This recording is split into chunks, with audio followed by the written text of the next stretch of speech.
अब यहाँ सवाई भोज महाराज का जन्म हुआ, 24 भाई का जन्म हुआ, पर अब एक बीच में एक कथा उनके जन्म की आती है जिनकी गोद में स्वयं भगवान देवनारायण जी का जन्म हुआ। वो है माता साडू गुजरी, जिनकी गोद में स्वयं भगवान देवनारायण जी अवतार लेकर के पधारे, जिनकी भक्ति से, जिनके त्याग और तप से।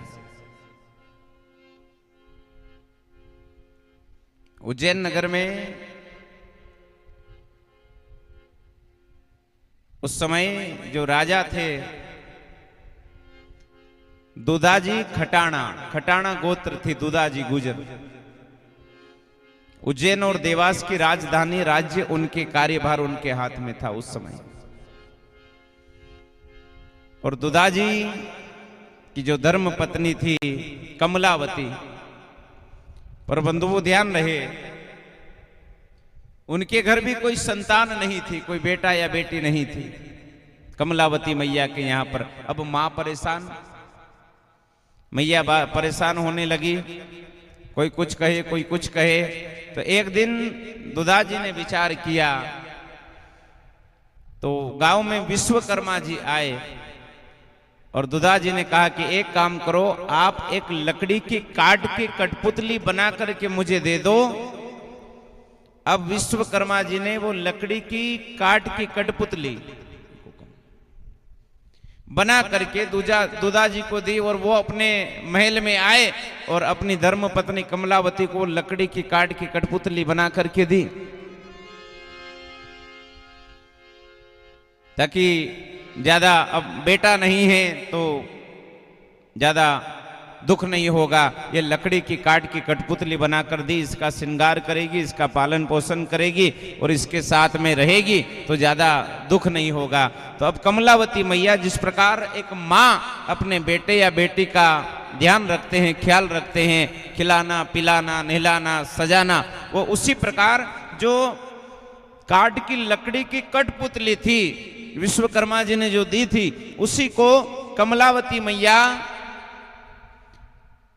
स्नान करावे, सुंदर वस्त्र पहनावे, सुंदर अच्छे कपड़े पहनावे, श्रृंगार करे, गहने पहनावे, जो है नकली लकड़ी की है, पर व्यवहार ऐसा किया जा रहा है जैसे असली हो, असली की बेटी हो।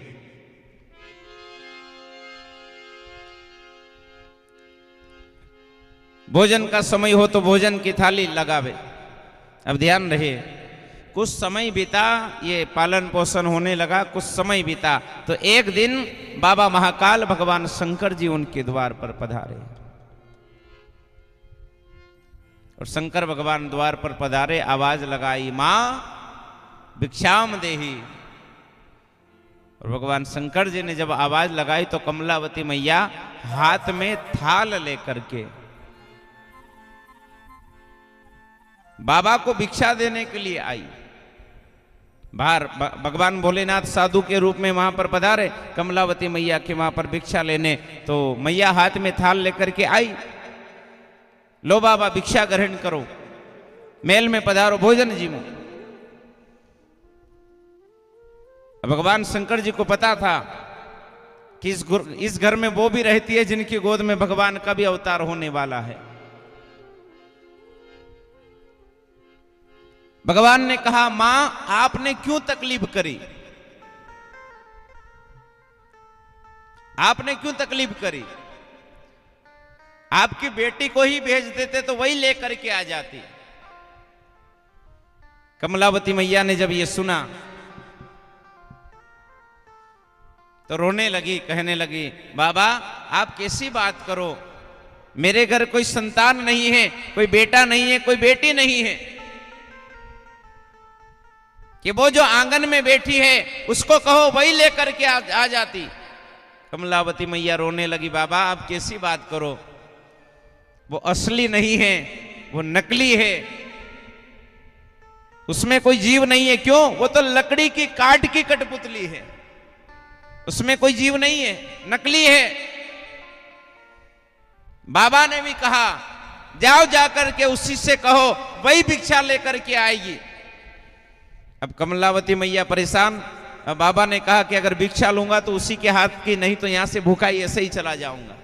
अब माँ परेशान, बोले अब लकड़ी की है, नकली है, अब वो कैसे तो खड़ी हो, कैसे लेकर के आवे, भिक्षा लेकर आवे और कैसे बाबा को भिक्षा दे। माँ परेशान होने लगी, बार बार समझाया, बाबा मेरी बात मानो, आप जो कह रहे हो वो उचित व्यवहार नहीं है। कारण वो जो बेटी है वो लकड़ी की है, मेरे पति उसको बनवा करके लाए थे, मेरे घर कोई संतान नहीं है, आप मेरे ही हाथ से भिक्षा लो, भोजन करो और पधारो। बाबा ने भी कह दिया, बोले जहां तक वो आकर के भिक्षा नहीं देगी वहां तक मैं तेरे हाथ से भिक्षा लेने वाला नहीं हूं। अगर भिक्षा लूंगा तो उसी लकड़ी की काट की कठपुतली से लूंगा, नहीं तो यहां से बिना कुछ लिए चले जाऊंगा। अब मां परेशान, पर कमलावती मैया ने विचार किया कि चलो हो सकता है कोई न कोई भगवान का चमत्कार हो जाए। जाकर के वो जो लकड़ी की काट की कठपुतली थी उससे जाकर के कहा कि बेटा अपने द्वार पर साधु आए हैं, कोई महात्मा जी आए हैं भिक्षा लेने के लिए, और वो मेरे हाथ की भिक्षा नहीं ले, वो तेरे हाथ की भिक्षा लेना चाहते हैं। आज मेरी लाज रख ले, अगर वो मेरे द्वार से कुछ बिना लिए ही चले गए तो मेरा धर्म नष्ट हो जाएगा, क्योंकि आज तक मेरे द्वार से कुछ बिना लिए कभी कोई साधु महात्मा नाराज होकर के नहीं गए। और आज उन्होंने बात ऐसी रखी, मुझे पता है तू लकड़ी की है, पर आज मेरी भक्ति की बात रख ले और द्वार पर आए साधु को जाकर भिक्षा दे दे तो मेरी बात रह जाएगी। मैया की बस ये इतनी बात कहने की देर थी और भगवान शंकर जी ने कृपा करी तो लकड़ी की काट की कठपुतली सुंदर कन्या के रूप में प्रकट हो गई और खड़ी हो गई, हाथ में थाल ले, मैं जाकर भिक्षा दे करके आऊं। नन्हे नन्हे पांव से साधु गुजरी हाथ में थाल लेकर भिक्षा देने के लिए साधु के पास में जाने लगी। भगवान शंकर जी ने कृपा करी, जा करके बाबा को भिक्षा दी। कमलावती मैया ने कहा, बाबा आपकी कृपा से लकड़ी की काट के कठपुतली से सुंदर कन्या तो बन गई, पर अब इसका नाम क्या होगा? तब बाबा ने कहा कि अभी जो महीना चल रहा है वो आषाढ़ का महीना है, इसलिए इस बालिका का नाम साडू गुजरी रहेगा और इसकी गोद में एक दिन वो गोविंद अवतार लेकर के पधारे। जय हो। ये बात चल रही थी उसी समय साडू मैया गुजरी जो थी वो लगी रोने। बाबा ने कहा क्या हुआ? मैया ने कहा देखो आपने, मैं तो लकड़ी की काट की कठपुतली थी, आपने मुझे तो निर्जीव से सजीव बना दिया, जीव दे दिया, पर अभी तो मैं छोटी हूं वहां तक तो ठीक है, जहां तक मैं छोटी हूं वहां तक तो ठीक है, पर जिस दिन मैं बड़ी हो जाऊंगी मेरे माता पिता मेरा विवाह कर देंगे और जब मैं पियर में आऊंगी तो यहां तो मेरे पिता के यहां कोई संतान नहीं है, बेटा नहीं है, तो मेरा तो कोई भाई भी नहीं है, तो मैं राखी किसको बांधूंगी? साडू मैया ने विचार किया, मेरी मैया ने प्रार्थना कर कर मुझे लकड़ी से ये सुंदर कन्या बनवाया, तो अब मैं बाबा से प्रार्थना करूंगा कि मेरे माता पिता के यहां भी संतान हो, मेरे भी कोई भाई हो। बाबा ने कहा चिंता मत करो। कमलावती मैया से कहा आपके यहाँ 2 संतान का, 2 बेटों का जन्म होगा।